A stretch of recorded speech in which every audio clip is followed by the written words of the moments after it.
Muito bem, meus caros alunos do sétimo ano, muito bom dia, boa tarde, boa noite, boa madrugada. Não sei o horário, né, que você vai estar assistindo essa aula, mas ficam aqui as minhas felicitações, né, votos de felicidade a todos vocês aí.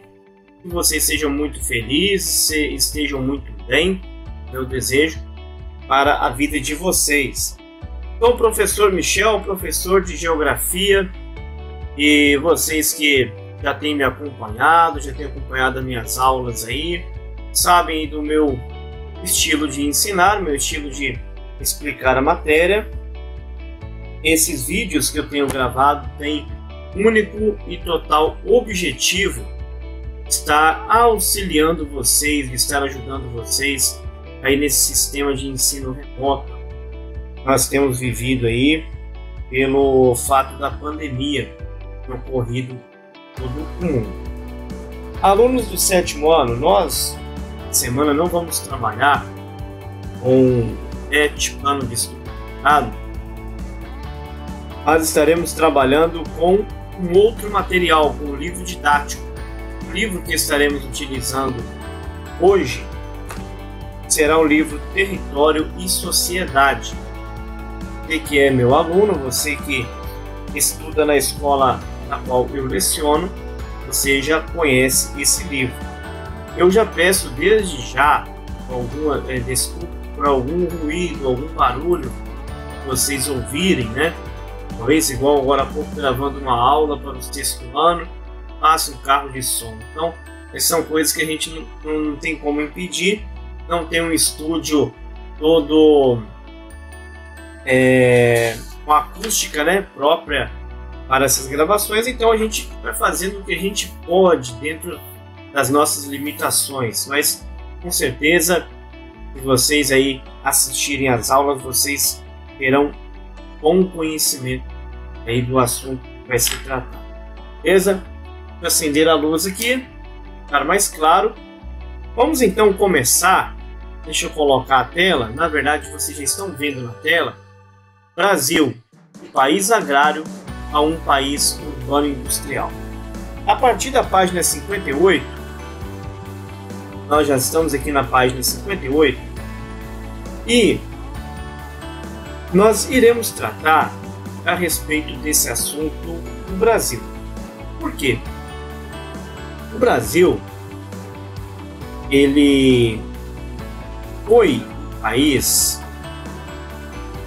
país agrário, um país que demorou a população urbana superar a população rural, mas isso aconteceu. A partir da década de 70, o Brasil passa a ser um país predominantemente urbano e, consequentemente, deixa de ser um país predominantemente rural. Nós temos aí na página 59, estou acompanhando aqui no meu livro também, vocês acompanham dela, para nós entendermos por que eu voltei nessa matéria. Eu até cogitei em começar a explicar aqui nas aulas do sétimo ano, explicar a respeito cada uma das regiões do Brasil. Só que eu entendi o seguinte, que há uma necessidade do aluno primeiramente conhecer um pouquinho da história da construção do espaço geográfico brasileiro, para depois nós falarmos aí de cada região específica. Por isso eu voltei aqui. Por exemplo, nós temos aí a população e os setores da economia. Nós temos na economia 3 setores distintos: o setor primário, o setor secundário e o setor terciário. Como sempre, vocês sabem que eu gosto de usar as cores, então eu vou colorir, vou marcar aqui para vocês cada um dos setores com uma cor diferente: o setor primário, o setor secundário, o setor terciário. Lembrando, gente, que eu não vou ficar agarrado em questões de leitura do livro, tá? Porque vocês irão ler depois, com o tempo, todas as páginas que serão mencionadas. Entretanto, eu não posso ficar lendo todas as partes do livro, porque senão foge do objetivo da nossa aula. Vamos entender primeiramente o seguinte: existe uma palavrinha, uma sigla na verdade, que é a população economicamente ativa, PEA. Essa PEA, ela nada mais nada menos é do que o grupo de pessoas que trabalham e produzem alguma coisa economicamente ativa, que trabalham, geram renda para o país. Dentro dessa população economicamente ativa, pessoas que trabalham no país, existem 3 setores da economia e eles são setores, apesar de eles serem separados, nominalmente separados, mas eles estão totalmente ligados um ao outro. São esses setores: o primário, o setor secundário e o setor terciário. Vamos lá. Esse setor primário, ele é o setor que envolve a produção primária. O que é produção primária? Daquilo que é extraído da natureza ou daquilo que é produzido no campo. No caso, nós temos aqui, ó, você pode até acompanhar aí, ó, onde eu marquei aqui de vermelho. Compreende a agricultura, a pecuária, além do extrativismo animal, vegetal, mineral, desde que a quantidade extraída seja pequena ou equipamentos utilizados para extração sejam simples. Esse setor primário, por exemplo, quando os seringueiros tiram látex daquelas árvores, o setor também de pesca, né?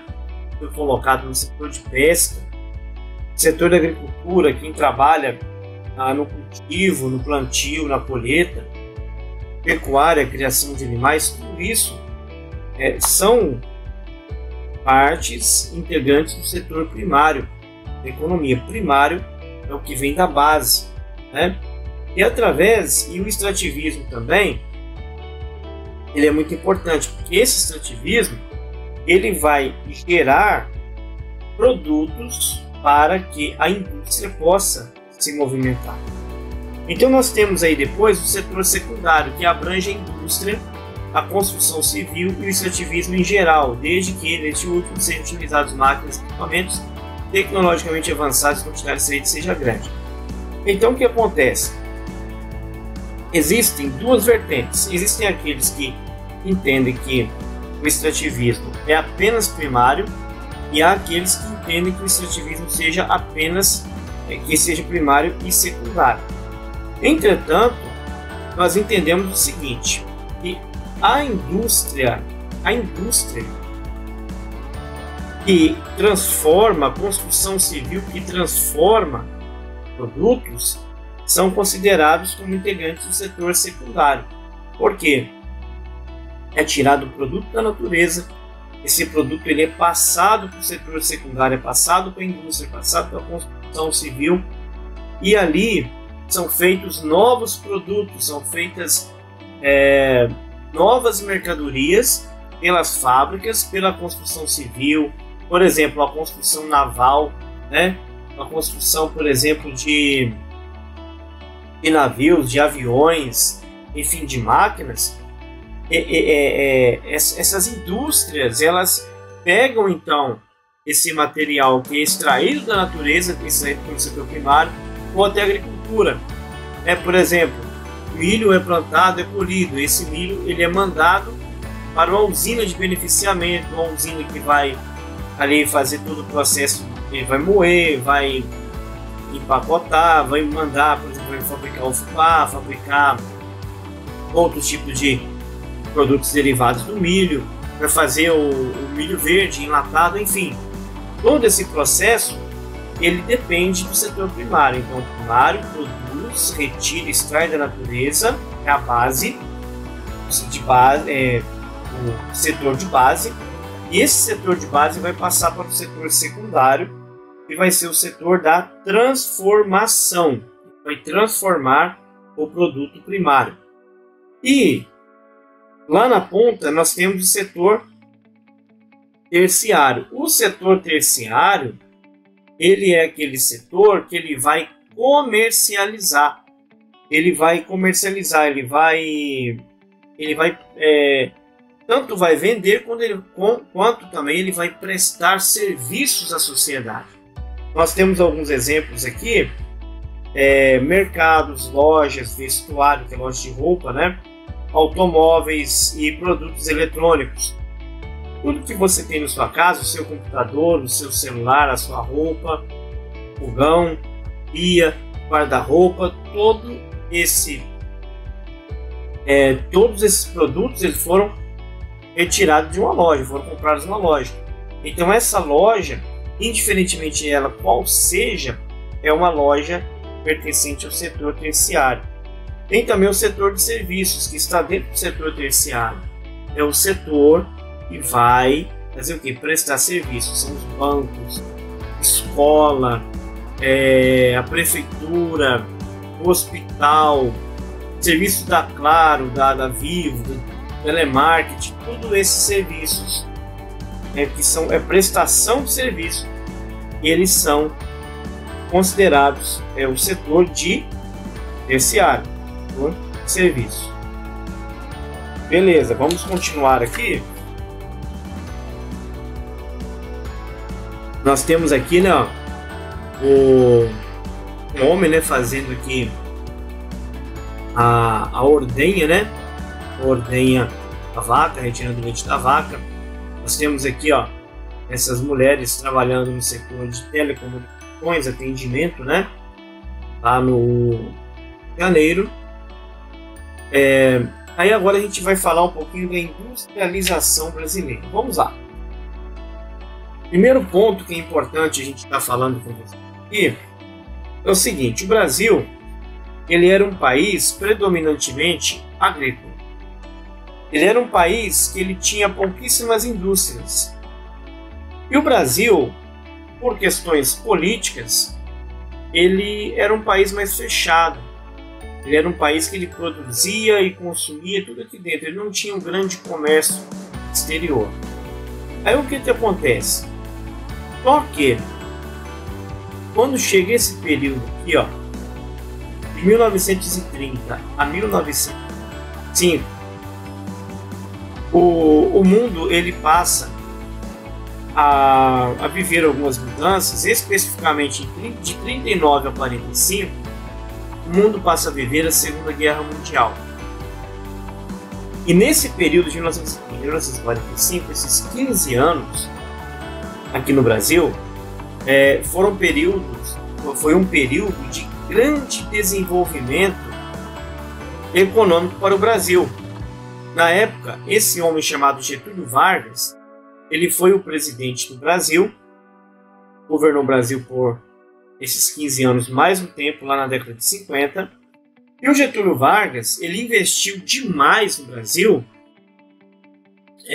no setor de indústria, setor de base, nas indústrias de base.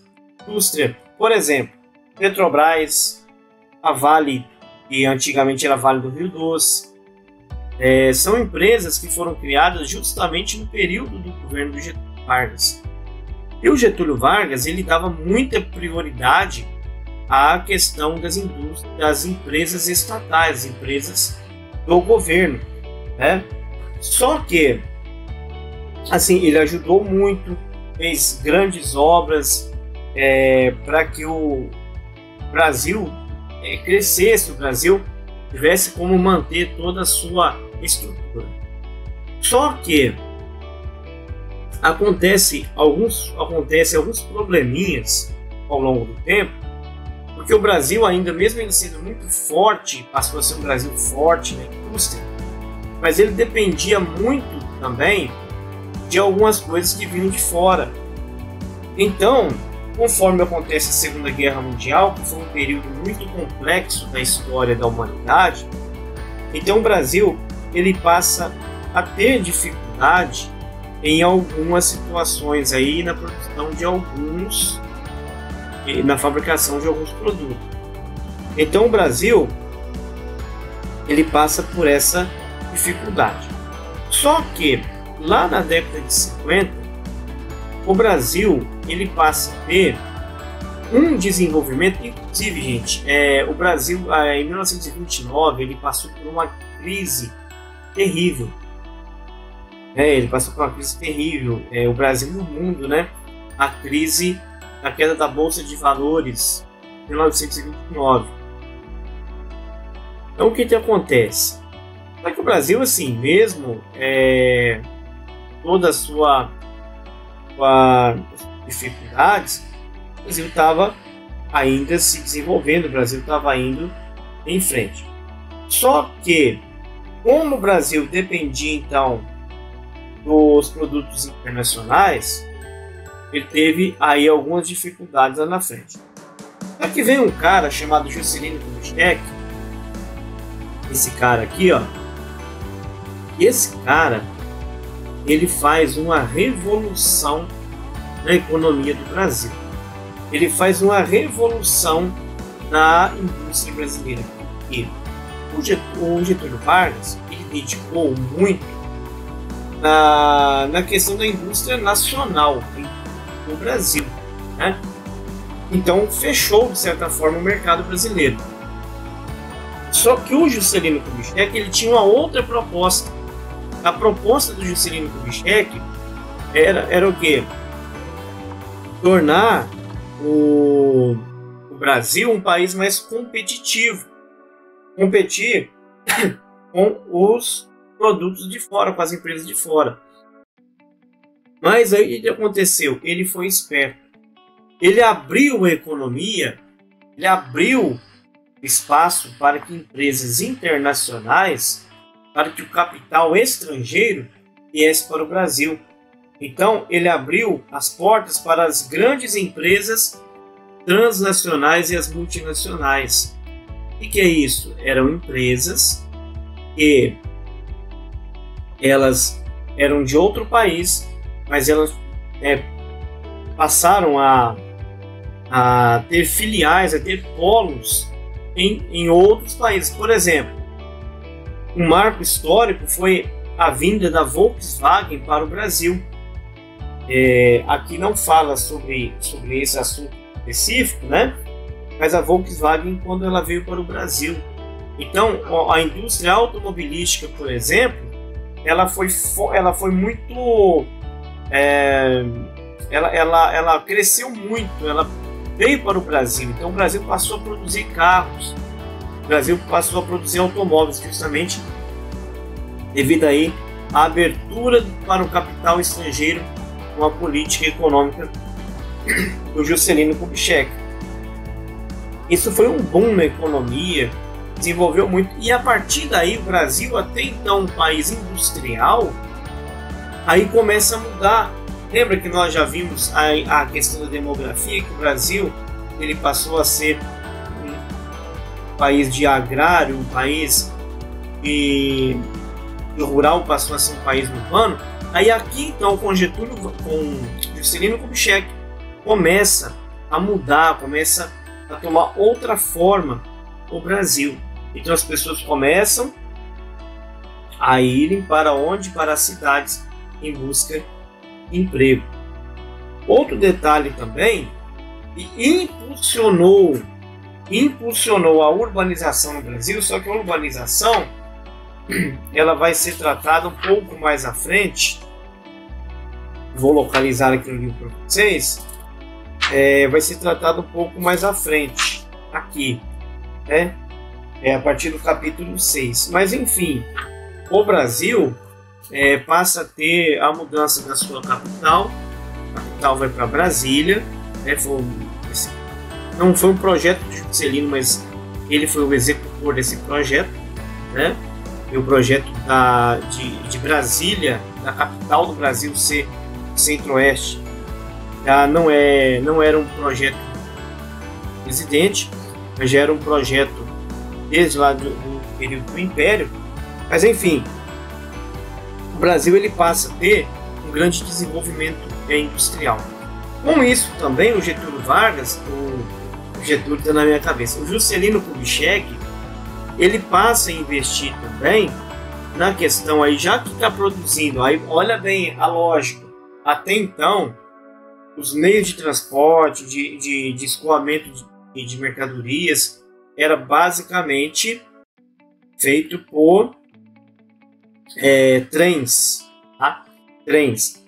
Só que conforme o Juscelino Kubitschek traz para o Brasil a indústria automobilística, automaticamente torna quase que obrigatório a abertura de rodovias no Brasil. Aí acontece essa mudança, o Brasil passa a ter rodovias, esse período do JK, do Juscelino, e então começa ali a ver a fabricação e a venda de automóveis, e nessa questão aí o Brasil lucra demais, o Brasil passa a ser um país diferente, passa a ter